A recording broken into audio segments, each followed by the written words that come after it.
स्वस्ति न इंद्रो वृद्धश्रवाः स्वस्ति नः पूषा विश्ववेदाः स्वस्ति नस्तार्क्ष्यो अरिष्टनेमिः स्वस्ति नो बृहस्पतिर्दधातु ओम शांति शांति शांति। बृहस्पतिर्देवानां पुरोहित आसीत् छण्डामर्कावसुराणां ब्रह्मण्वन्तो देवा आसन् ब्रह्मण्वन्तो सुराः. வேதமானது நீதிகளையும் நன்மைகளையும் தர்மங்களையும் மற்றும் உணர்த்துவதல்ல, அரசாட்சிக்கு தேவையாக உள்ளதான ராஜநீதி என்பதையும் விசேஷமாக ஆங்காங்கு குறிப்பிடுகிறது. அதனுடைய குறிப்புகள் இருக்கிறது. அதை டெவலப் பண்ணி தான் இன்றைய தினம் பாலிடிக்ஸ் என்று சொல்கிறோம். ஆனால் ராஜநீதி என்றதான சம்ஸ்கிருத வார்த்தைக்கு அரசியல் அரசியல் அதற்கு ஏற்படக்கூடிய தன்மை என்றும் அதில் உள்ளதான ஒரு நீதிகள் என்றும் தான் கருத்து. சில நேரங்களில் நாம் தவறுகள் நடந்தால் அது பாலிடிக்ஸ் என்று இந்த காலத்தில் அது மாறி வந்திருக்கிறது.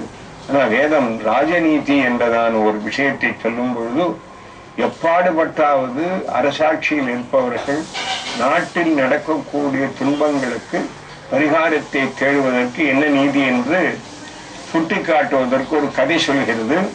தேவலோகத்தில் தேவர்கள் அசுரர்கள், கெட்டவர்கள் நல்லவர்கள் என்று வைத்துக் கொள்வோம்.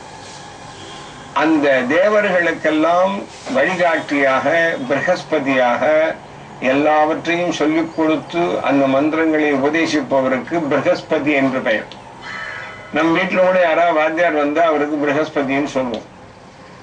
பிரகஸ்பதி என்றதான ஒருவரை தலைவராக கொண்டு புரோகிதராக வைத்துக் கொண்டு தேவர்கள் எல்லாம் மந்திரங்களை சொல்லி நன்மைகள் இருந்தார்கள். அதே சமயத்துல அசுரர்களுக்கும் அவா வேறொரு வாத்தியார் வச்சுட்டு அப்பப்ப என்னென்ன பண்ணணுமோ அதெல்லாம் பண்றாங்க. பிரம்மன் வந்தோ சுராக பிரம்மன் வந்தோ தேவா ஆசன்னு. இந்த பிரம்மன்ங்கிற வார்த்தைக்கு மந்திர சக்தியை உடையவர்களாக, தவ வலிமையை உடையவர்களாக, அந்த தவமும் மந்திரமும் தான் நமக்கு தீமைகளை சட்டென்று ஒழித்து நன்மைகளை திடப்படுத்தக்கூடியது என்று நம்முடையதான பெரியோர்கள் எல்லாம் கூறி வந்திருக்கிறார்கள். அப்பொழுது இரண்டு பக்கத்திலும் இந்த தவ வலிமையும் மந்திர வலிமையும் ஒரே மாதிரி இருக்கிறவர்கள் சொன்னால், சில பேர் நன்னாவே விளையாடுற வந்து ஆட்டம் டிரா ஆகிட்டே இருக்கும். யாரோ ஒரு கட்சி வீக்கானதான் இன்னொருத்தன் ஜெயிக்க முடியும். இந்த நேரத்துல தீய சக்திகளாக இருக்கக்கூடிய அசுரர்களுக்கு சொல்லிக் கொடுக்கக்கூடிய வாத்தியார் இருக்கிறார் அல்லவா, சண்டாமர்காவசுராணாம். அங்க ரெண்டு பேர் இருக்கலாம். இங்க ஒருத்தர் இருந்தா அங்க ரெண்டு பேர் இருந்தா அவர் ஜபம் பண்ணார்னா இவர் 1000 பண்றதுக்கு அவருக்கு 2000 ஆயிடும் இல்லையா? எனவே அந்த கட்சி கொஞ்சம் ஓங்க ஆரம்பிச்சு. இந்த நேரத்துல இவர்கள் என்ன செய்தார்கள் என்றால், இது அரசாட்சியில் இருக்கக்கூடிய அரச நீதி. இதை நாம் அதற்காக மற்ற இடங்களில் எடுத்துக்கொள்ளக்கூடாது. என்ன செய்கிறார்கள் என்றால், அந்த கட்சிக்கு போனா, ஐயா அசுரர்களுக்கெல்லாம் நீங்க 2 பேருமா சேர்ந்து நல்லது பண்ணியிருக்கீர்கள், அவர்கள் செய்வது தவறாக இருப்பது என்பது உங்களுக்கும் புரிகிறது, தீய வழியில் போகிறார்கள், அவர்களுக்கு நன்மையை கொடுக்கக்கூடியதாக நீங்கள் வேலை செய்யாமல் எங்களுக்காக இவர்கள் ஜெயிக்க வேண்டும் என்று அதை செய்யலாமே என்று கேட்ட பொழுது, அப்போ அவர்கள் என்ன கேட்டார்கள், எங்களுக்கு நீங்கள் அதனால் என்ன தெரிகிறீர்கள்? எல்லாருமே கேட்கக்கூடிய கேள்விதானே. சண்டாமர்கா உபாமந்திரயன் ததாவப்ரூதாம் வரம் ரிணாவஹை கிரஹா தேவனாவத்ராபி கிரஹ்யேதாமிதி. இதை நான் வேடிக்கையா சொல்வதுண்டு. அங்கு உங்கள் 2 பேர்களுக்கும் என்ன சேலரி கொடுக்கிறார்கள் என்று கேட்டார்கள் என்று வைத்துக் கொள்ளுங்கள். அவர்கள் ஆளுக்கு 2 லட்சம் சொன்னான்னா, நாங்க 4 லட்சமா தரோம், நீங்க இந்த பக்கம் வாங்கோ, ஏன்னா நல்லவர்களுக்கு உதவி செய்யுங்கோ அப்படின்னு சொன்ன மாதிரி அந்த காலத்துல இந்த மணி மேட்டர்ல பேக்க மாட்டார். நீங்க செய்யக்கூடிய யாகங்களில் எங்களுக்கும் ஒரு பங்கு கொடுத்து எங்களையும் இந்த யாகத்தில் தேவதையாக பூஜை செய்ய வேண்டும் என்று கேட்டுக்கொண்டார்கள். என்ன கேட்கிறாவா வரம்? பணம் கேட்கல.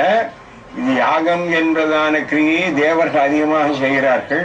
அதில் இவர்களுக்கு இடம் கொடுப்பதில்லை. சண்டன் மர்க்கன் என்பவர்களுக்கு அவர்கள் உடனே அந்த பொசிஷன் எங்களுக்கு வேணும்.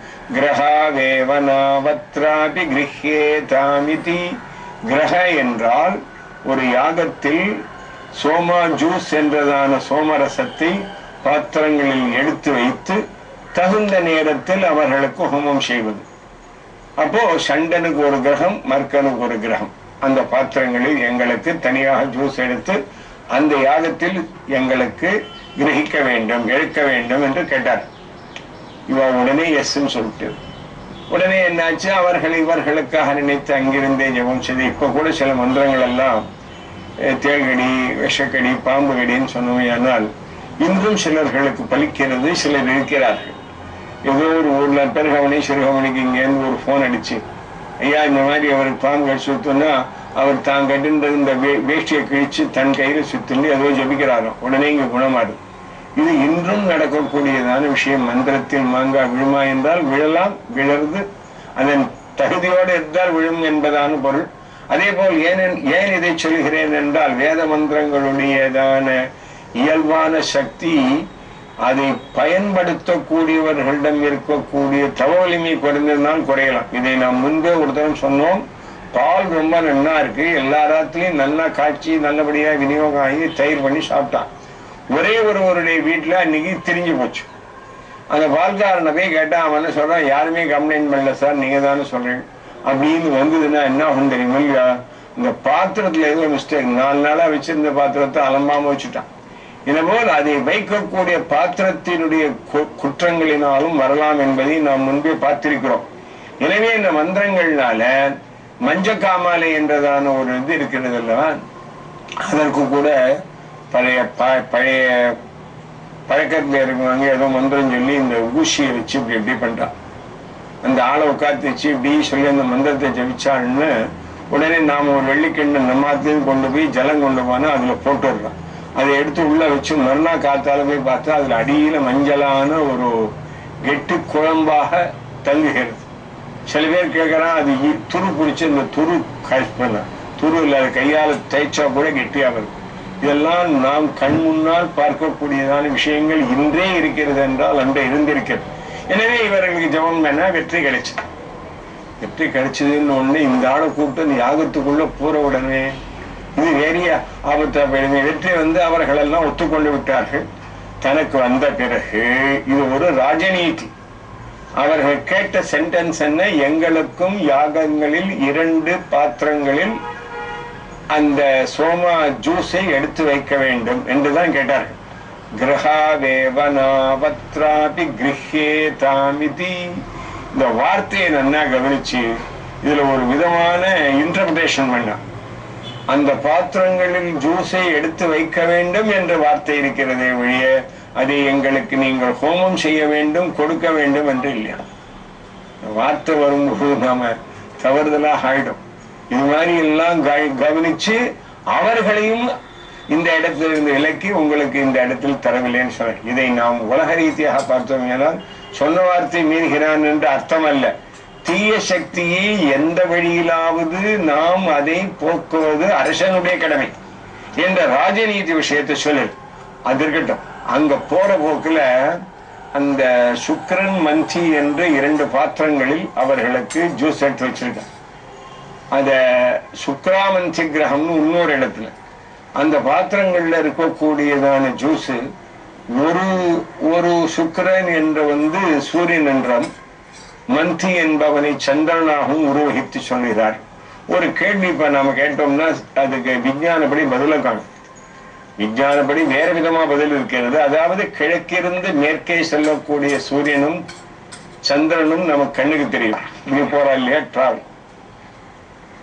ஒரு கேள்வி, கஸ்மாத் சத்யாத் பிராஞ்சோ நிஷ்கிராமதஹ பிரத்யஞ்சா வாவிருத்திஜுஹு தஸ்தஸ்மாத் பிரத்யஞ்சோ யந்தோ ந பஷ்யந்தி. சுக்ரச்சந்திரமா மஞ்ச விகிருஹ்ய பிராஞ்சோ நிஷ்கிராமதஸ்தஸ்மாத் பிராஞ்சோ யந்தோ ந பஷ்யந்தி. அதாவது ஒவ்வொரு நாளும் பகலில் கதிரவன் உதித்து மறைகிறான், நாம் போகும்போது கண்ணால் பார்க்கிறோம். மறுபடியும் மறுநாள் உதிக்கிறது அங்கேருந்து உதிக்கிறது இல்லை, இந்த பக்கத்திலேயும் உதிக்கிறது. இது சயின்டிபிக்கான பதில்கள் வேறு விதமா இருக்கட்டும். வேதம் இதை எவ்வாறு அழகாக கூறுகிறது என்றால், கிழக்கிருந்து மேற்கே செல்லும் கதிரவனும் சந்திரனும் நம் கண்ணுக்கு தெரியும் பொழுது மறுபடியும் கிழக்கே உதிக்க வேண்டுமேயானால் அவர்கள் அந்த மேற்கேந்து கிழக்க வந்திருக்கணுமோ ஒண்ணாமோ, அது ஏன் தெரியல. கிழக்கேந்து மேற்கு போனா தெரியுது, சில பேர் வீட்டுக்குள்ள வந்தா தெரியும், போறது தெரியாது, அதுதான் திருடன்னு பேர். அது மாதிரி ஏன் ஒரு கேள்வியை கேட்டா இதுக்கு வேதம் என்ன பதில் சொல்றது? இந்த ரெண்டு பாத்திரங்கள், ஒன்னு சந்திரன் ஒன்னு சூரியன் என்று வைத்துக் கொள்ளுங்கள். இதை எடுத்துக்கொண்டு இவர்கள் கிழக்கேந்து மேற்க கொண்டு போய் ஹோமம் பண்ணும். ஹோமம் பண்ண போகும்பொழுது அது ரெண்டையும் திறந்து வச்சு கொண்டு போறாங்க, சூரியன் சந்திரன்கிற பாத்திரத்தை. ஹோமம் முடிந்த பிறகு அந்த பாத்திரத்தை மூடி எடுத்து வரணும். இதற்கும் அதற்கும் தொடர்பு இருக்கு என்று நான் சொல்லவில்லை. ஆனால் வேதமானது ஏதோ ஒரு கேள்விகளுக்கு சமாதானமான ஒரு பதிலை சொல்கிறது. இது வேற ஒரு சமாதானம் கிடைக்கிற வரைக்கும் இது right, this answer is valid. நீங்க வேற விதமா சொல்லணும், சூரியன் போகவே இல்லை, வரவே இல்லை, பூமி தான் சுத்துறது, அது வேற ஒரு ஆஸ்பெக்ட். வேதமானது இந்த வழிகளில் மட்டுமல்ல, வேறு வழிகளில் கூட ஏதாவது கேள்விகள் வந்தால் பதில் சொல்லுகின்றது என்றதான கருத்துக்காக ராஜநீதியும் அழகான சங்கடங்கள் வரும்பொழுது நாம் எவ்வாறு அந்த சங்கடங்களை தீர்த்து கொள்ள வேண்டும் என்பதற்கும் வேதத்தில் பல பல பதில்கள் இருக்கின்றன. அதாவது நாம் கண்ணால் நெய்யை பார்க்க வேண்டும் என்று ஒரு இடம், அந்த நெய் கொதிக்க இருக்கச்சே இந்த கண்ணால பார்த்தேன்னா ஒரு கெடுதல் வரும். சரி, பார்க்காம ஹோமம் பண்ணிட்டேனால் கண்ணால் பார்த்த குறை இருந்ததனால் யாகம் சரியாகிறது. அதுதான் என்ன பண்றான்னா, அரக்கண் மூடி அரக்கண் பாரு, இந்த மாதிரி வழி சொல்லுகிறது. நீல்யாவேக்ஷேதா தாதாராத்மஞ்சக்ஷு, எல்லா விதமான சிக்கல்கள், பிராபலங்கள், பிரச்சனைகள் எது வந்தாலும் வேதமானது எப்படி பரிகாரம் செய்ய வேண்டும் என்று ஒரு இடத்தில் உதாரணமா சொல்லி இருக்கிறது என்பது வேதத்தின் சிறப்பு. சகனா பவது சகனௌ புனக்து சக வீர்யங்கரவா